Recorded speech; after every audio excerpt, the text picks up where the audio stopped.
Sir आज तुम्ही session कोर्टात आला होता काय? माझी जी ईडीची केस आहे त्या केसच्या बाबतीत आज सेशन कोर्टमध्ये माझी हजेरी होती. त्या हजेरीसाठी या ठिकाणी मी आलो.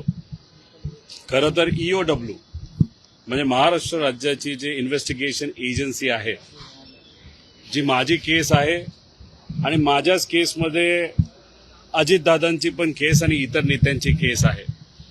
EOWने सांगितलं की या केसमध्ये म्हणजे बँकेचा जो विषय त्याच्यामध्ये कुठेच काही चुकीचं झालेलं नाही. त्यामुळे EOWने ईडीला सांगितलं की आता हा विषय संपलेला आहे आमच्यासाठी. पण आश्चर्य बघा, ईडी काय हा विषय आता सोडेना. 13 तारखेला म्हणजे या महिन्याच्या 13 तारखेला अजितदादा जाऊन कदाचित 15 दिवस झाले असावेत. या 13 तारखेला ईडीने या कोर्टामध्ये EOW म्हणजे राज्य सरकारच्या विरोधात तिथं विषय आणला आणि सांगितलं की आम्हाला या विषयामध्ये अजून खोलात जाऊन इन्व्हेस्टिगेशन करायचं आहे. आता आम्ही आमचा विषय लढतोय, आम्ही जिंकणार याचा विश्वास आम्हा सगळ्यांना तिथं आहे. कितीही संघर्ष केला, किती आम्हाला आडवं चालले तरी आम्ही तिथं लढत राहू. पण विषय एवढाच आहे, कोडं कधी कधी सुटत नाही की जे लोक आज सत्तेत आहेत त्यांचा सुद्धा विषय ईडी सोडत नाही. हा एक फार मोठा प्रश्न आता लोकांना त्या ठिकाणी पडलेला आहे. आम्हाला कळालंय की 26 तारखेला म्हणजे 26 जानेवारीला हा विषय जेव्हा दिल्लीला गेला होता, दिल्लीकडनं कदाचित सांगण्यात आलेलं आहे की या विषयामध्ये जे जे कुठले नेते आहेत त्यांना अजिबात तुम्ही त्या ठिकाणी सोडू नका. इन्व्हेस्टिगेशन ऑफिसर बदलायचं झालं तरी बदला, पण हा विषय तुम्ही सोडू नका. म्हणजे कुठं ना कुठं तरी राज्य सरकार आणि केंद्र सरकारमध्ये विरोधाभास आहे असं आम्हाला वाटतं. पण ठीक आहे, आमच्यासाठी थोडं सोपं आहे, कारण आम्ही विरोधात असल्यानंतर आम्हाला माहिती आहे की आम्हाला संघर्षच करायचा आहे, कोर्टात लढायचं आहे. पण ज्या लोकांना असं वाटतं की ते आज सत्तेत आहेत म्हणून ते सुटले, त्यांचा मात्र फार उद्या जाऊन मोठी अडचण होऊ शकते असं मला तरी वाटतं. काही राजकीय प्रश्न देखील आहेत ज्यामध्ये काही काल राष्ट्रवादी काँग्रेस ची बैठक काल रात्री झाली. त्यामध्ये ठरवण्यात झालं की 26 तारखेला राष्ट्रीय अध्यक्ष पदाची निर्णय आहे तो घोषित केला जाईल. खरं टीव्हीच्या माध्यमातून ही गोष्ट मला कळाली.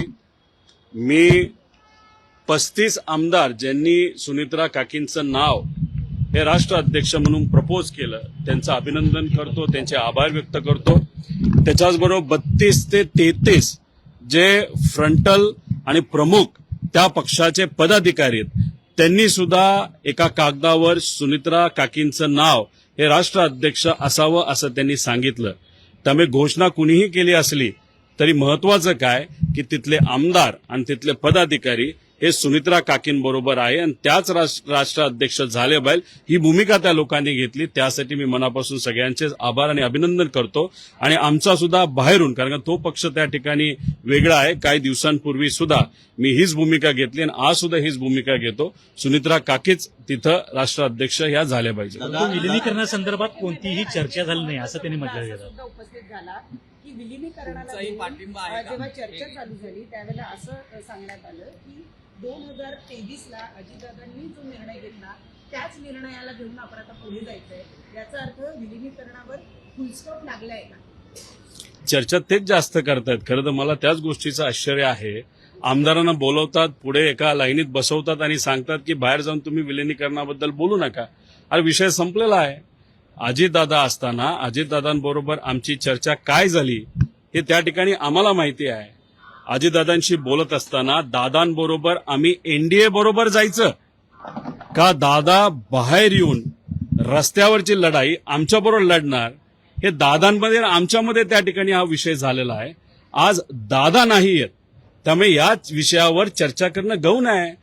आणि त्यामुळेच मी सांगतो की आमच्यासाठी या विषयाला पूर्णविराम लागलेला आहे दादा गेल्यानंतर लगेचच्या लगेच.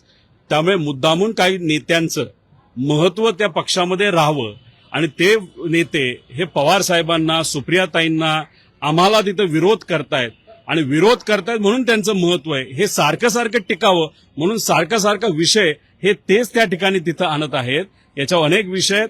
जर त्यांना खरंच दादा भेटले होते नव्हते, सोपा विषय आहे की अजितदादा जेव्हा केव्हा भेटायचे ते जयंत पाटील साहेबांच्या घरी भेटायचे. जयंत पाटील साहेबांच्या घरासमोर लोढा साहेबांचं घर आहे. तिथं सीसीटीव्ही कॅमेरा असतील.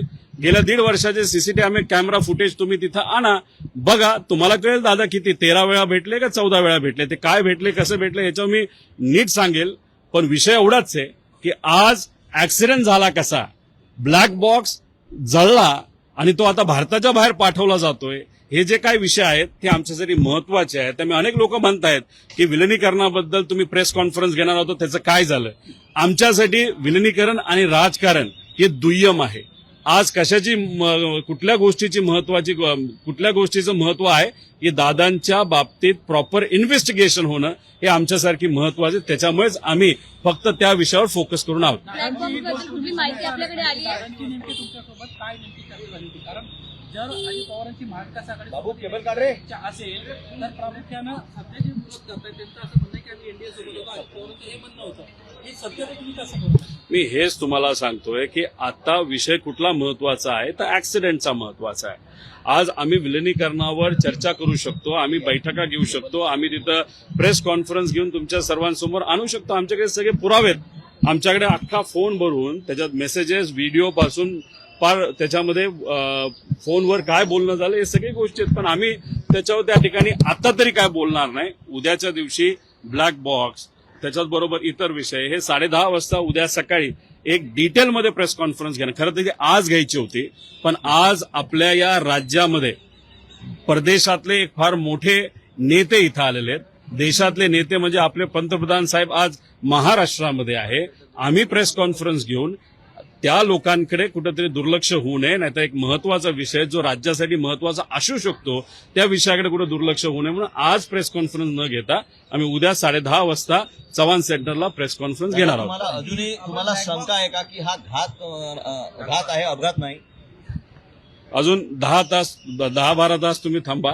10-12 तास नाही, अजून 20 तास तुम्ही थांबा. उद्या सकाळी 10:30 वाजता या बाबतीत आपण चर्चा त्या ठिकाणी करू. ज्या पद्धतीने सरकारकडनं इन्व्हेस्टिगेशन चाललंय ते मंद गतीने, स्लो आणि कुठंच काही डिटेलमध्ये होताना दिसत नाही. ती VSR कंपनी अजूनपर्यंत ऑपरेशनमध्ये त्या ठिकाणी आहे. मग जर सरकारकडनं ज्या पद्धतीने इन्व्हेस्टिगेशन व्हायला पाहिजे ते होत नाही आणि ज्या ज्या गोष्टी आम्ही प्रेडिक्ट केल्या होत्या की उद्या जाऊन ते म्हणू शकतील ब्लॅक बॉक्स बंदच आहे, जळलाच आहे, मग तो आता भारताच्या बाहेर आपल्याला पाठवावा लागेल, या सगळ्या गोष्टीकडे कुठेतरी सरकारकडनं या इन्व्हेस्टिगेशनकडे दुर्लक्ष होत आहे का असा प्रश्न निर्माण झाल्यामुळे आम्हाला आमच्या मित्रांना, काही लोकांना त्यांच्याशी चर्चा करून अधिकची काय माहिती मिळते का हे आम्ही बघत असू. त्यामुळे उद्या 10:30 वाजता डिटेलमध्ये या बाबतीत आम्ही प्रेस कॉन्फरन्स घेऊ. ब्लॅकबॉक्स आपण बघतोय, ब्लॅकबॉक्स कुठलाही अपघात असेल, परिस्थिती असेल, ऊन वारा पाऊस आग, अशा परिस्थितीमध्ये सगळा डेटा सुखरूप राहावा अशी त्याची रचना बनवलेली असते. मात्र ब्लॅकबॉक्स जळाला, आतापर्यंत कुठल्याच अपघातात ब्लॅकबॉक्स जळाला असं ऐकायला मिळालं. सुरक्षित राहतो अशी मान्यता आहे. ब्लॅक बॉक्स हा पावसापासून, उन्हापासून, आगेपासून, बॉम्बलास्टपासून सगळ्यापासून सुरक्षित आहे, पण राजकारणापासून सुरक्षित नाही. आता ह्याच्यात काय राजकारण चाललंय हे आपल्याला बघावं लागेल, खोलात जावं लागेल. पण उद्या या बाबतीत डिटेलमध्ये जाऊन काय घडलं असावं, कुठल्या नवीन गोष्टी आमच्यापर्यंत आलेल्या आहेत त्या नक्कीच तिथं आपल्यासमोर आम्ही आणू.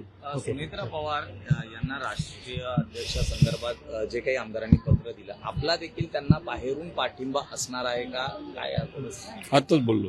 ऐका एक आणखी कार्यालयामध्ये प्रायव्हेट पडलेली होती.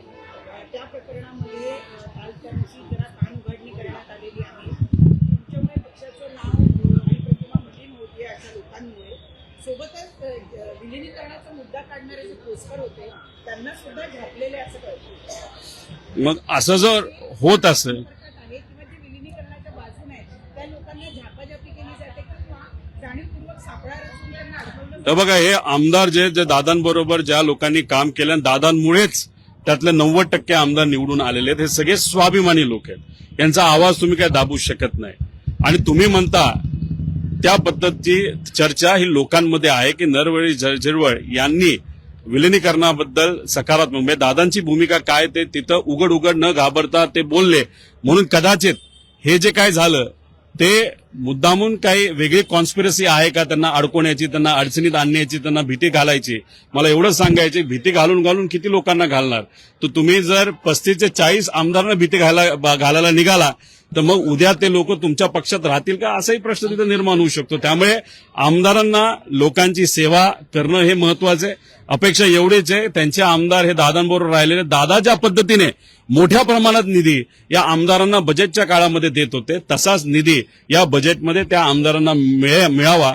त्याच्याचबरोबर या सर्व पक्षांकडनं, मोठ्या नेत्यांकडनं ज्या लोकांकडे आम्ही पोहोचू शकत नाही, भेटू शकत नाही, आम्हाला वेळ मिळत नाही, त्यांना भेटून हे इन्व्हेस्टिगेशन दादांच्या बाबतीतलं योग्य पद्धतीने त्या ठिकाणी व्हावं, असं सुद्धा त्या ठिकाणी आम्ही सांगतो. त्याच्याचबरोबर उद्या परवा जेव्हा केव्हा आम्हाला मुख्यमंत्री साहेब, उपमुख्यमंत्री साहेब वेळ देतील, तेव्हा पुण्याचा जो रिंग रोड आहे त्या रिंग रोडला हे अजितदादांचं नाव त्या ठिकाणी दिलं गेलं पाहिजे, अशी मागणी आम्ही करणार आहोत. देवगिरी या बंगल्याच्या इथं दादांचं एक स्मारक त्या ठिकाणी व्हावं. 40 वर्ष राजकीय अनुभव त्या व्यक्तीचा होता, अतिशय मोठा नेता आपण गमावलेला आहे. त्याच्याचबरोबर माळी परिवार म्हणजे त्या विमानात जे अटेंडंट होते त्यांच्या परिवाराला आम्ही कॉन्ट्रॅक्टवर एक नोकरी त्या ठिकाणी देऊ शकलेलो आहे, पण एक चांगली नोकरी, परमनंट नोकरी त्या मुलाला, भावाला तिथं देता येईल का एक बघावं. जाधव परिवार म्हणजे जे प्रायव्हेट सिक्युरिटी होते त्यांच्या मुलामुलींचं शिक्षणाची जबाबदारी आम्ही घेतली, पण त्यांच्या ज्या मिसेस आहेत त्या ठाण्यामध्ये महानगरपालिकेमध्ये कॉन्ट्रॅक्टवर काम करतात. एकनाथ शिंदे साहेबांना मी विनंती करतो आपल्या माध्यमातून आम्ही भेटू, पण